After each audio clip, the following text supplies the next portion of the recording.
Hi there, and welcome back to Chick with a Plan. Today we are going to make a disc-bound journal, which means it is bound with these little things right here. You probably recognize them from Happy Planners. So it's the same concept. For this, we are going to make a front and a back cover from laminating sheets that is going to have a pocket in it for you to put whatever photo or cover you like in there. And it's going to be changeable so that once you get tired of that cover, you can just take out your paper and print another one and put it back in there. So you're going to need 4 laminating sheets total. Of course, one is going to be for the outside and one is going to be for the inside pocket. You're going to need whatever um, pretty paper or picture that really strikes you as beautiful and something you want on the cover of your journal. And you're going to need these little disc, either plastic or metal. You can get these on Amazon. I think some of them go for as cheap as like $5-7. Some of them are more expensive, but it's more like the metal ones are more expensive. These I just scavenged off a Happy Planner that was really old and I wasn't using it. And you will need a hole punch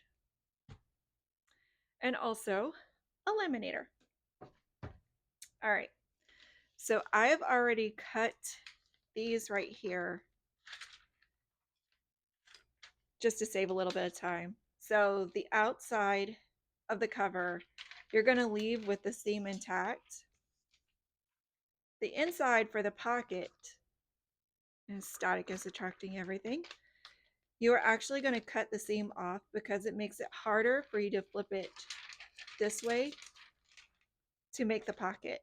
And like it's harder for it to lay flat once you're trying to laminate it. All right, so for mine, and you do not have to make yours as difficult as I made mine.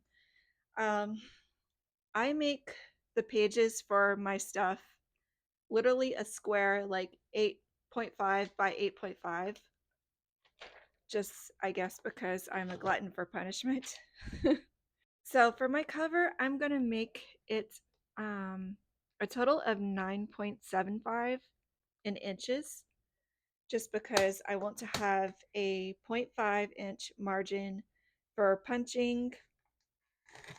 And I also want to leave enough space for the pocket and not have the pocket run into the margin and accidentally end up punching where my pocket goes. And for this one, I'm going to make it slightly larger than my cover insert. My cover insert is 8.5 by 8.5 inches as well. So I just want to have like a little bit on the edges. First thing I'm going to do though is I'm going to cut this seam off because I don't want my measurements to include the seam. Because remember, the seam makes it difficult.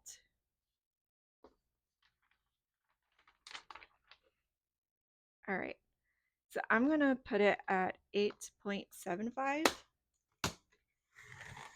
because you just need a little bit of room around your cover insert. All right, we've got that cut.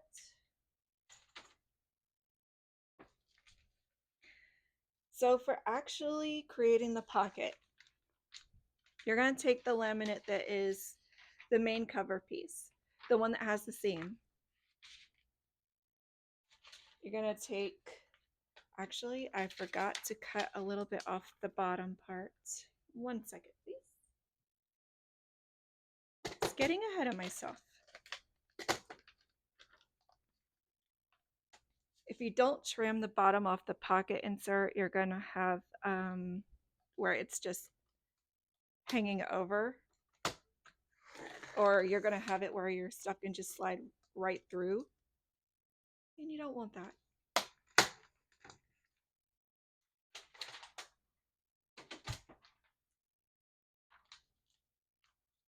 Okay, so back to where we were. You grab the pocket piece, well, the cover piece, and then you grab your pocket piece. You flip it inside out so that this rougher side is going to be facing towards the laminate of the cover's outer shell, so to speak. And then we're going to line this up. I actually like to line up the back part of it first. It's just easier because it has some traction. Make sure that you have it lined up pretty even up here so that when it's sealed, you're not going to have that accidentally sealed.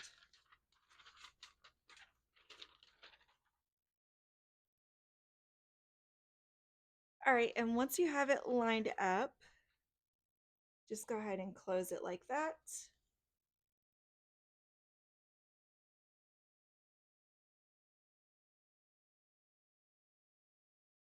And we're going to take this and we're going to feed it through.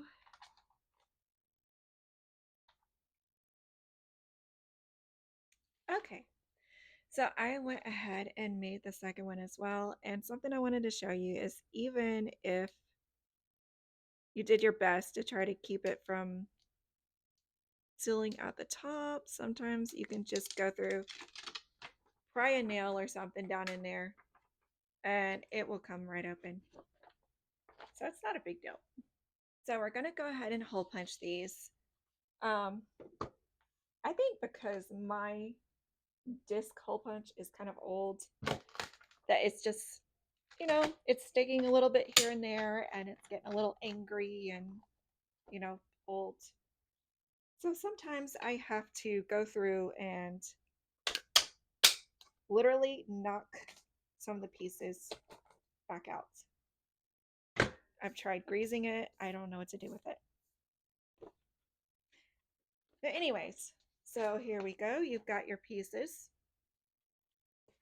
And we are going to, so I printed out several different ones. I wasn't really sure what to do, but I figured, okay, well, I'll just stick with these. I'll stick with something neutral because I know me and I know I'm probably going to change it a million times, which is why I like making things pockets. So we've got that one together. And since this is going to be the back page, I think I'm going to stick with, I don't know, should I put the same one on the back or should I do something different? I kind of want to use this one in it, like in the journal. So I think I'm going to stick with this one. Oh, wait, that's not the right way.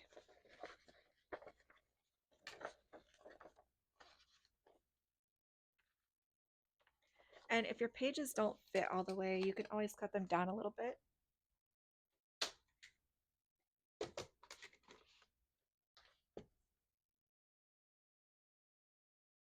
Just a little.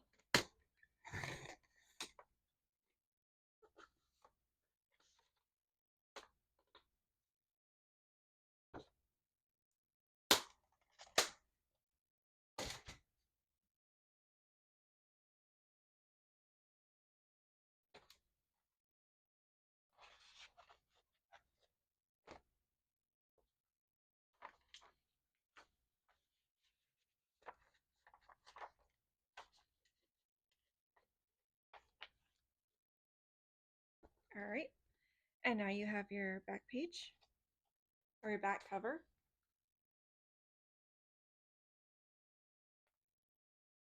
And when you're first threading these, it's going to feel really unstable. It really gains more stability as you add more pages.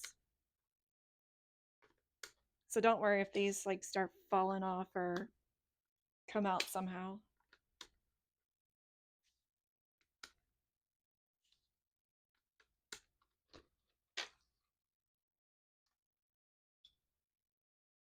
Okay.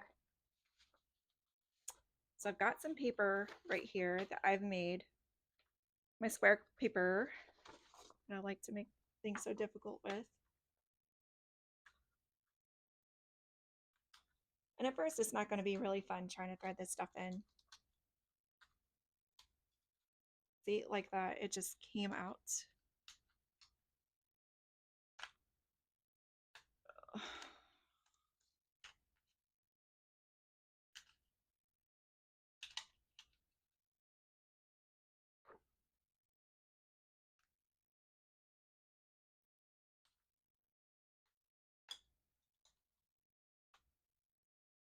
Those last two are just having the worst time.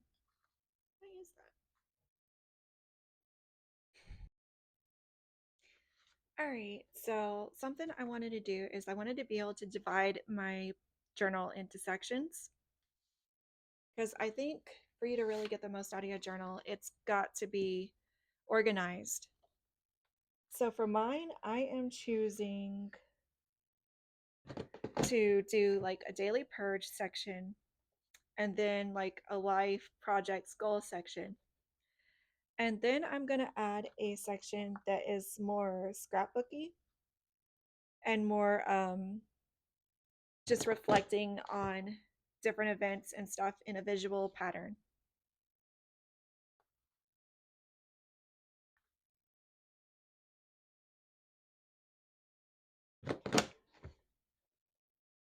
So I was going to do it like this.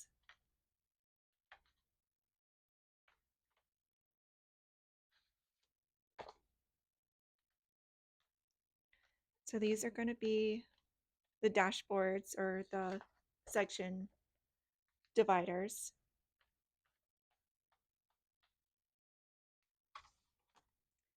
And I made these. I don't know if you can see them. So I just designed a tab design and just run it through my Cricut real quick so that I could have something that I could just write the labels on and then stick it onto these little pages right here. I'm not bothering to make anything that's more beautified or permanent or that requires a lot of effort just because I know that I am probably going to change this a whole bunch before it reaches anywhere near its final form, so to speak. So I'm just sticking with the little paper sticker tabs for now. I know they're going to get beat up and they're going to get worn. And when you're doing this yourself, you could absolutely just buy some sturdier ones off Amazon, or you could make your own and just reinforce them a good bit. All right, and there you have it. You have a DIY journal that was pretty simple to throw together. And actually, I'm really glad that I chose this to be a dashboard or a section divider on the inside because it kind of goes really well blending in that spine area. And I just hand wrote what I wanted my labels to be.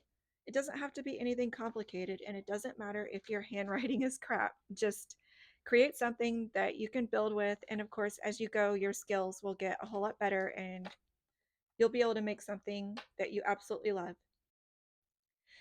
Well, that is going to be it for today. And if you enjoyed this video, please give me a like. And I hope you have a great and blessed day. Bye.